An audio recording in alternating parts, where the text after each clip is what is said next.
Perdimos toda la familia, mi cuñada, mi cuñado, los dos niños. No he querido llorar todavía, hasta que consiga los dos cuerpos que quiero rescatar. Este mes te cambia como persona.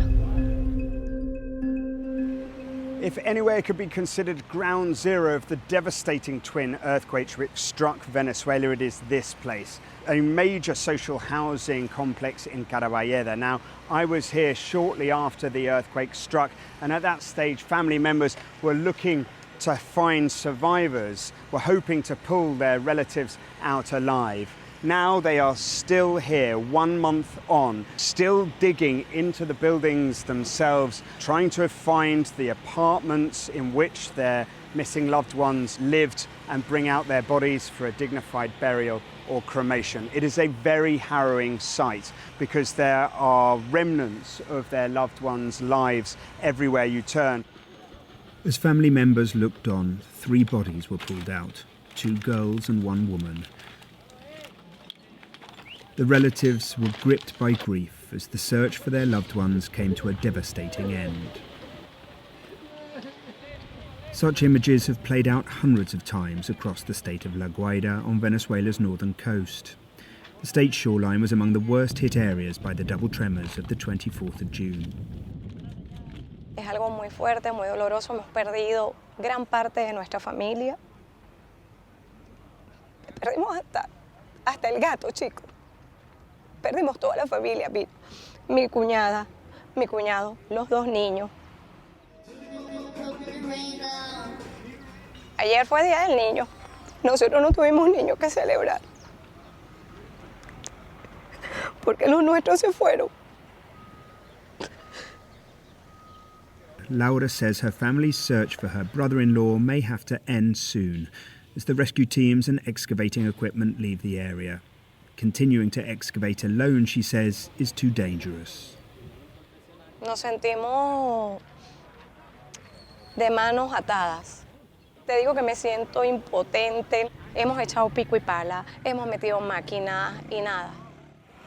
Porque realmente teníamos las esperanzas de encontrarlo a él, por lo menos para rendirle homenaje a ese cuerpo que alguna vez nos perteneció. Officials say the number of dead has surpassed 5,300.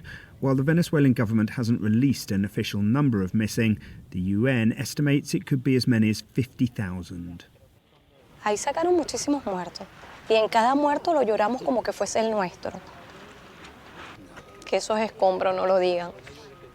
Ver la camisa de alguien allí rota o tal vez el juego de cubiertos que guardaron y nunca usaron, el trabajo de toda una vida y que se pierda en un solo día, en 39 segundos. Duele.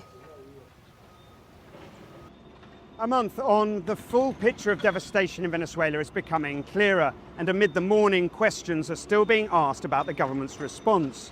Why was it so chaotic and confused? Could more people have been saved?